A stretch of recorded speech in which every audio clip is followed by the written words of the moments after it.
Hello tout le monde, j'espère que vous allez bien. Aujourd'hui, je suis super contente de vous retrouver pour une nouvelle vidéo. J'ai fait un petit changement à nouveau de fond, voilà, puisque il y a eu un petit changement de décoration, d'aménagement de mon salon. On a remplacé un canapé qui ne nous servait pas à grand chose par un buffet que voici. D'ailleurs, j'espère un jour vous filmer une vidéo apartment tour. Voilà, j'attends que les jours soient un peu meilleurs pour que la lumière soit meilleure, mais promis, ça viendra un jour. Et du coup, voilà, ce petit buffet qui permet de faire un petit peu de déco aussi au-dessus, comme vous pouvez voir.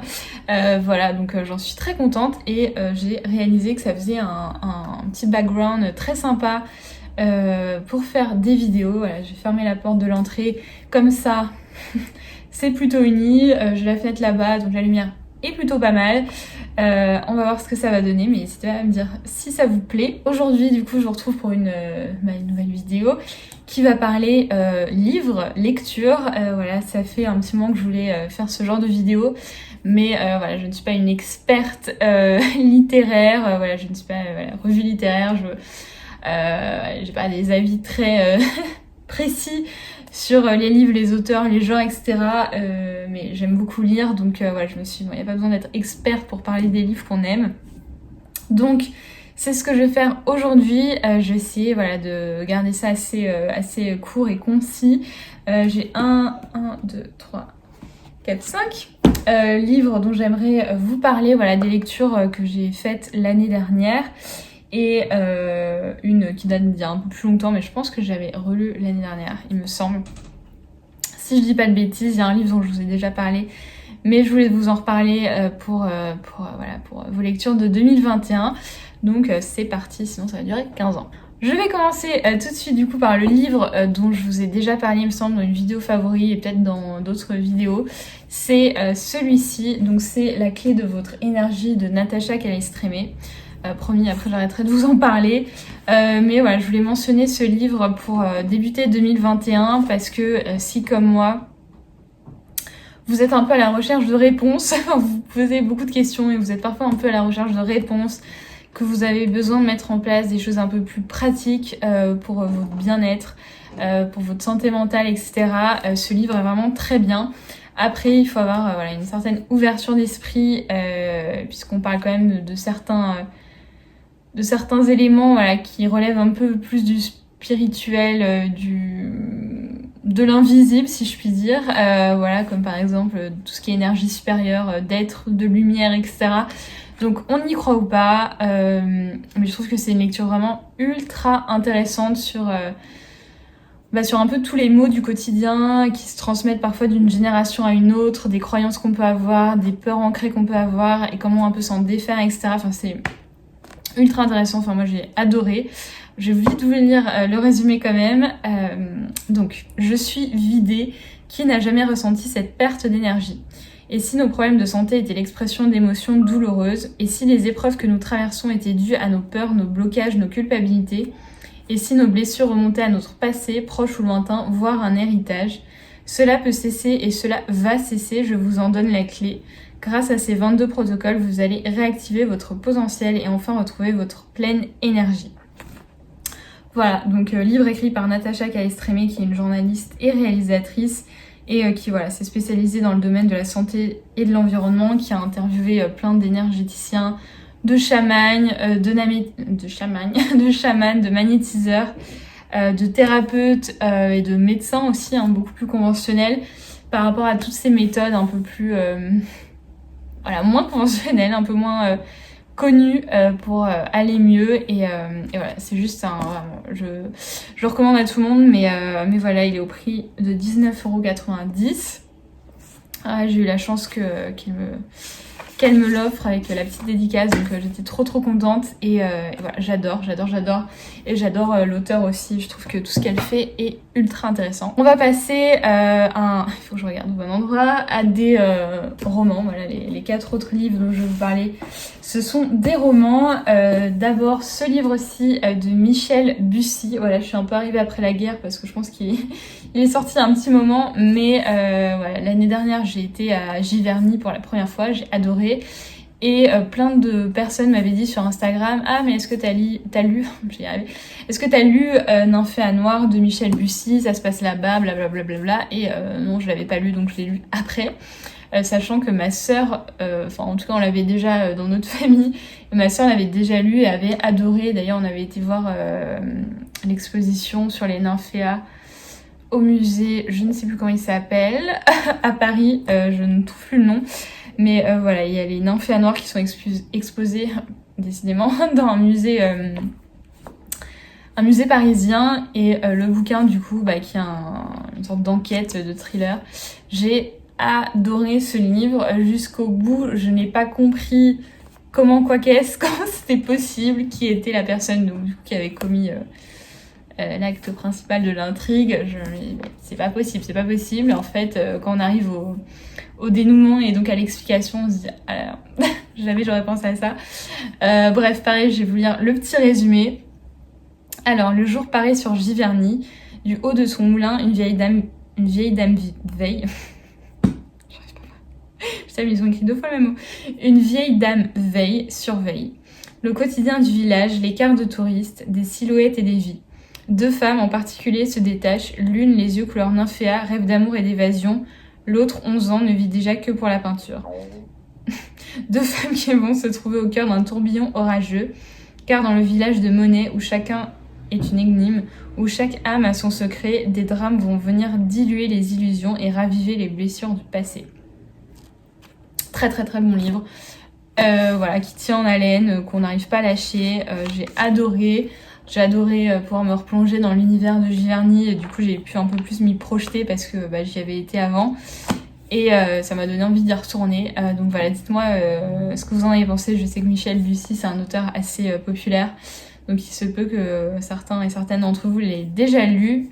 Mais voilà, très très bon livre et j'ai recommandé à mon copain de le lire cette année d'ailleurs. Un autre livre, que j'ai lu cette année, c'est celui-ci, qui est la suite du premier, qui s'appelle Et je danse aussi, de Anne-Laure Bondou et Jean-Claude Mourleva.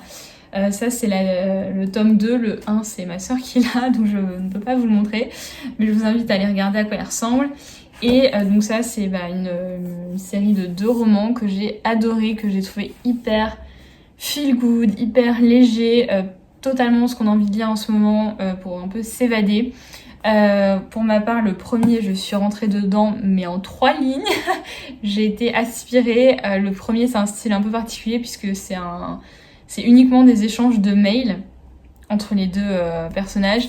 Et la suite, voilà, ça reprend ce principe de mail, mais aussi avec des passages de texte plus classiques dans le moment présent et pas juste des mails. Mais j'ai adoré.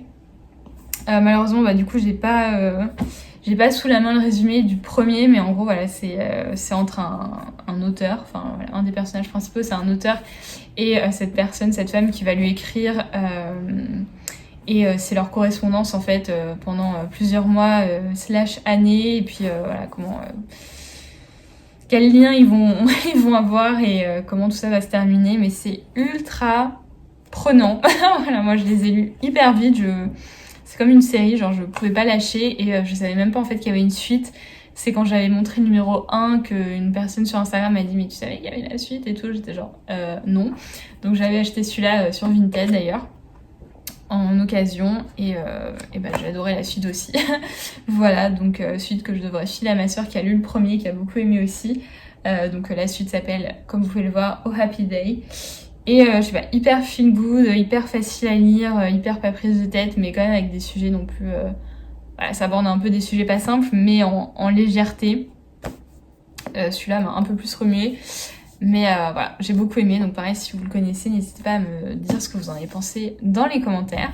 Un style totalement différent, j'avais vu ce livre passer pas mal sur les réseaux, voilà, je sais pas pourquoi, il est peut-être sorti cette année, je ne sais pas trop, et du coup voilà, je l'avais vu un peu passer, qui s'appelle 9 parfaits étrangers de Liane Moriarty, et première fois que je lis un livre de cet auteur, mais apparemment elle a ce style un peu particulier, et j'ai vraiment kiffé, c'est une lecture vraiment différente, une histoire vraiment différente, qui met un peu... mal à l'aise en fait parce qu'on sait pas trop où ça va mener. Enfin moi au début de ma lecture je me suis dit mais tu sens qu'il y a un truc, une merde qui va se passer. Tu sens que le truc va shifter en fait. Enfin, dès le début, tu dis, ouais, il y a un truc qui va pas se passer comme prévu. Et c'est le cas. Et j'ai adoré ce roman qui est assez gros, comme vous pouvez voir. C'est un petit pavé un peu idéal pour quand vous partez en vacances. Rip les vacances. Mais je l'ai beaucoup aimé et du coup le style d'écriture c'est un peu on passe du point de vue d'un personnage à un autre tout au long de la lecture. Et voilà, il m'a bien tenu en haleine jusqu'à la fin. Je me demandais mais comment ça va se terminer parce que ça part dans tous les sens. Et voilà, pas déçue. Donc le petit résumé. 9 parfaits étrangers en quête de sérénité, une station thermale de rêve, 10 jours de cure pour tout changer. Alors moi déjà tout ce qui est ambiance cure et tout, à chaque fois je me dis ça va finir en film d'horreur en mode voilà. 9 citadins stressés, prêts pour un break dans une sublime station thermale. Le Tranquillum House leur propose, grâce à une approche révolutionnaire, de renouer avec l'énergie positive pour prendre un nouveau départ. Coupés du monde extérieur, délestés de leur portable, tous s'attendent avec impatience à une transformation totale. Au fur et à mesure de la cure entre méditation, tai chi et techniques de bien-être, les langues se délient, les secrets enfuis ressurgissent, les animosités aussi. On leur avait promis la quiétude et le renouveau, c'est le lâcher-prise qui s'installe, mais pas celui auquel ils s'attendaient.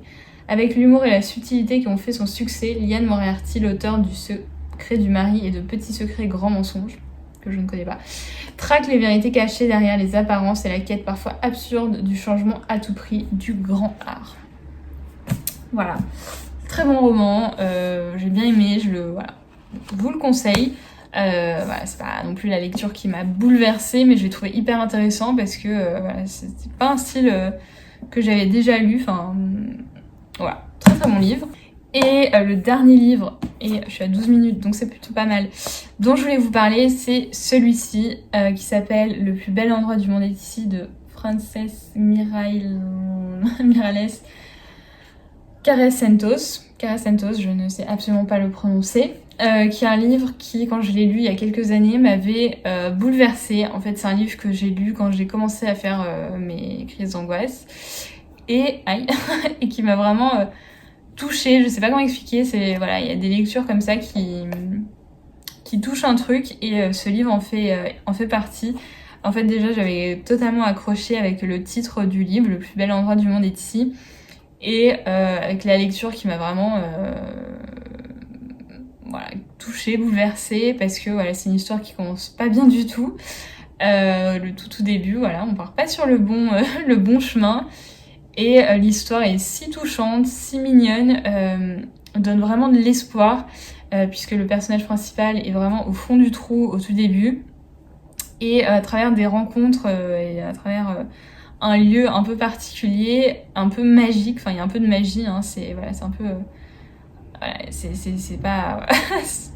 il y a des éléments un peu voilà, imaginaires, etc. C'est hyper touchant, et je trouve que voilà, ça remet en perspective certaines choses, voilà, un peu la manière dont on peut voir les choses dans la vie, et vraiment nous apprendre à être un peu plus optimiste, à voir le beau, le plus dans nos journées. Bref, il m'a vraiment touchée, du coup j'ai lu 2 fois en fait.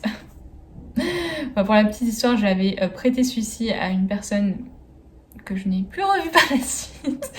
Voilà, sans commentaire, et du coup je ne l'avais plus, et je l'ai recommandé parce que voilà, je voulais vraiment trop l'avoir avec moi. Donc, ça dit. Iris a 36 ans et des idées noires plein la tête, ses parents viennent de disparaître dans un tragique accident, et en une seconde, toute sa vie est basculée. Par un après-midi froid et gris, elle songe même à en finir. Son regard se pose alors sur la devanture d'un café auquel elle n'avait jamais prêté attention auparavant. Son nom étrange, Le plus bel endroit du monde est ici, éveille sa curiosité. L'intérieur est plus intriguant encore, comme sorti d'un rêve. Tout y semble magique, à commencer par Lucas, bel italien porteur d'une promesse, le bonheur. Voilà, donc un livre qui... je n'y arrive pas. Un roman qui sent le chocolat chaud et se lit comme un conte philosophique, magique, un petit livre empreint de pensées positives et de poésie, un vrai roman pour se faire du bien, et c'est totalement ça. Voilà, je pense que je serais même amenée à le relire bientôt parce que ça se lit très vite, hein. C'est vraiment un petit livre, mais voilà, qui est un peu magique, je trouve. Enfin, moi, qui m'avait vraiment remué et fait du bien. Donc, je vous le conseille comme lecture pour cette année. Et voilà, 15 minutes, c'est parfait pour cette vidéo. un peu littéraire. J'espère que ça vous a plu, j'ai pas du tout l'habitude de faire ce style de contenu parce que voilà, encore une fois je m'y connais pas trop, mais je voulais partager avec vous ces lectures là puisque voilà, ça fait un peu partie de mes intentions de cette année, c'est d'essayer de lire un livre par mois. On va voir si j'y arrive et voilà, j'adore lire et j'ai envie d'un peu continuer sur cette lancée pour 2021, donc n'hésitez pas à me dire dans les commentaires ce que vous êtes en train de lire. Si vous avez des livres voilà, où vous dites faut absolument qu'elle les lise prochainement, dites-moi ça, je suis toujours hyper curieuse de découvrir d'autres lectures. Et puis voilà, j'espère que ça vous a plu, je mettrai les noms et tout des bouquins en barre d'infos et j'ai le ventre qui gargouille de ouf. Donc je vais aller prendre mon déjeuner et voilà, je vous souhaite une très belle journée, je vous dis à la prochaine. Ciao!